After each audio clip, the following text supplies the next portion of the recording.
你们见都没见过什么是从草堆里边长出来的车。你们说它是工业垃圾，它也不是工业垃圾，因为它新车当时是要卖到30多万的。来给你们看看长在垃圾堆里的车，你说这车好歹是奔驰跟比亚迪合作的那一批，是不是？好歹也是30几万的车，现在沦落到这儿了。而且这个车我跟你们说，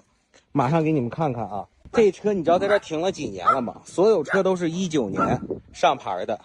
啊，停到垃圾堆里了，看到没有？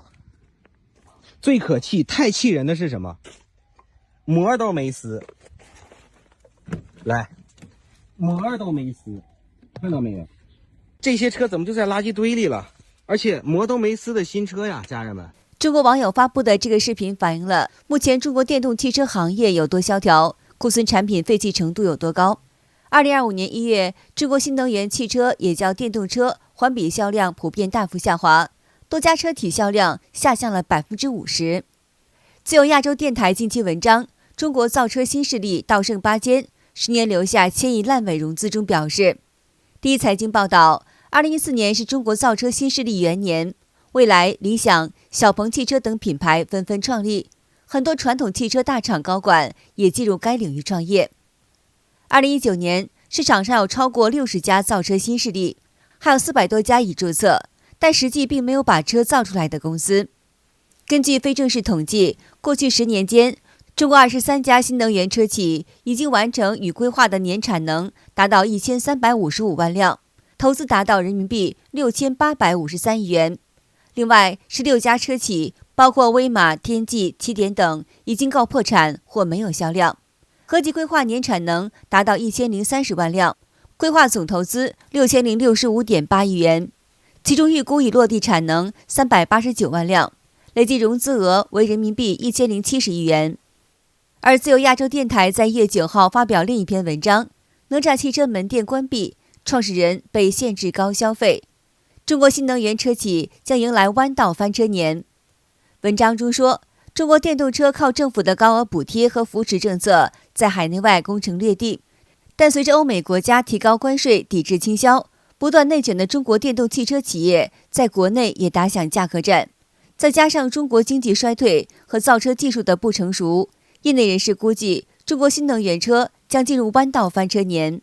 随着习近平新能源汽车这一政绩工程的烂尾，倒闭潮、失业潮恐怕会引发更多连锁社会效应。国内最惨的新能源车企，总投资400多亿，曾经的销量仅次于比亚迪，位居国内销量榜第2，如今早已人去楼空，一片荒凉，一排排的车辆还没来得及处理，老板就不见了踪影。以前的车主现在连保险都买不到，后期维修都成问题。在抖音搜索最惨的新能源车企，你就知道是谁了。兄弟们，现在新能源最后一块遮羞布都被扯下来了。你想一想，当时第一批买蔚来 ES8 的这些车主啊，60几万块钱买的车子，现在二手车的残值还能值多少钱？值个10万多一点，没人买。然后第一批买那个理想 ONE 的34、5万块钱，现在残值值多少钱？也是10小几万，3年不到的时间还没人买。问题是有价无市。小鹏 P5最高价的时候卖到25万，现在不要说二手车没人要，就连新车也是拦腰截一半。还有咱们的国产那个当时国产明星高和的 HiFX 新车70万啊，二手车不但没人买也没人要，直接新车20万。那么中国电动车为什么会由盛至衰？首先，新能源车热潮是在中共统一布局下实施的。大家都知道，中国的经济不是真正的市场经济，而是由中共政府直接介入，用行政命令与国家补贴来调整不同行业发展的。所以新能源汽车的市场是畸形的。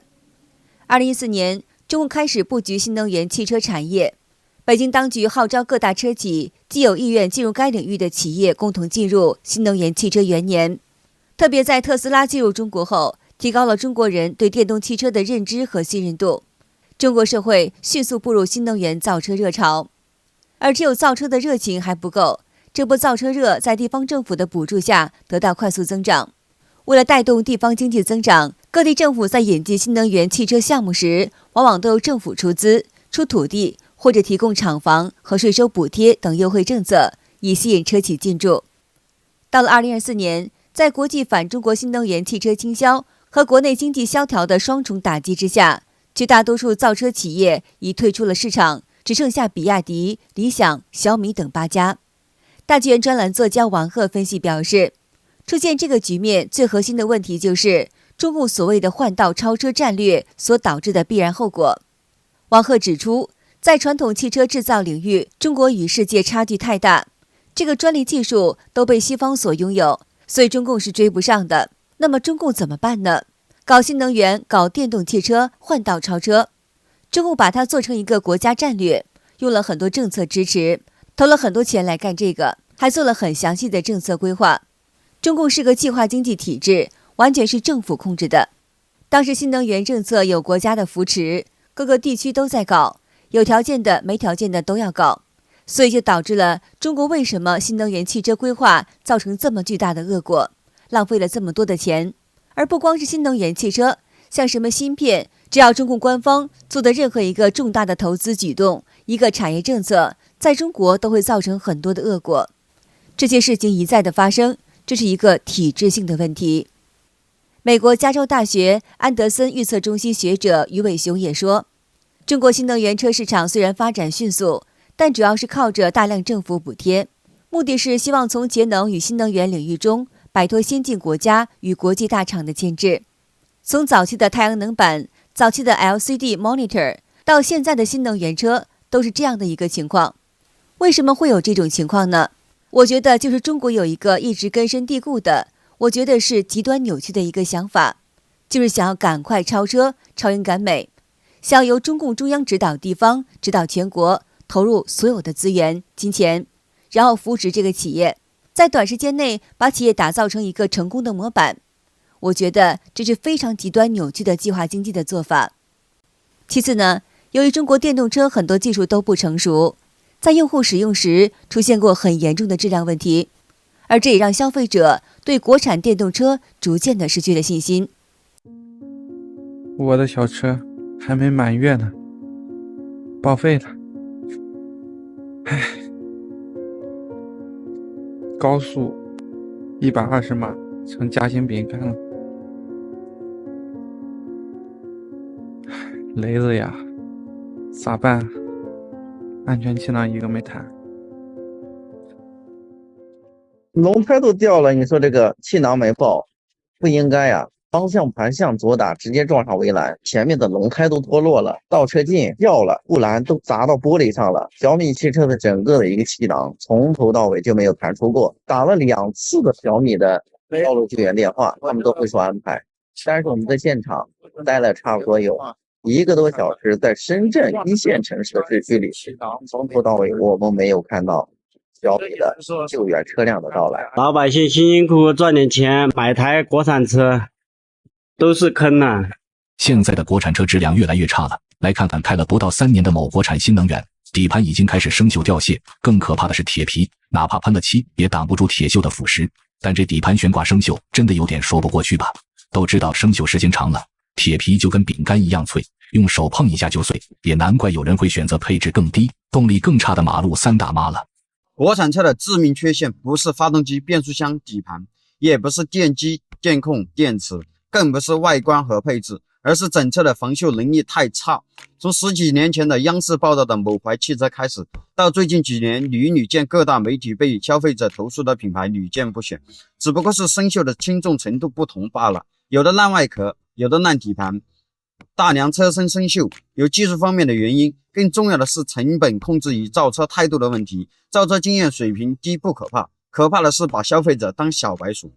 旅美经济学者黄大卫也表示，中国所谓的新能源汽车存在许多造假，这种欺骗是最终失去消费者信赖的主要原因。全世界的国家都把这些电动车叫电动车，只有中国叫新能源汽车。可以看出，中国在电动车一开始这个行业里边已经是严重造假跟欺骗消费者。这些车就是把中国主要依靠火力发电跟水力发电这种污染能源冲到这车上面去，就改了个名字叫新能源。去欺骗欧盟跟美国去进行气候谈判跟碳排放指标，所以彻头彻尾一开始就是造假。现在的销量下降，主要是这些过去的造假的因素慢慢浮出水面，而导致叠加了中国的经济下行。最后，我们来看看中国网友介绍的中国电动汽车投诉排行榜。你无法想象，5个最高排行榜中，号称销量第一的比亚迪就占了4个。第5名，比亚迪 Plus 共56辆。这辆车最大问题是车身各个部位生锈，不管是买半年的还是买车3年的，都有生锈迹象。第4名，比亚迪宋 Plus 有57辆，这辆车投诉率达到了106.6%。第3名是比亚迪汉，共58辆，投诉率高达220.4%。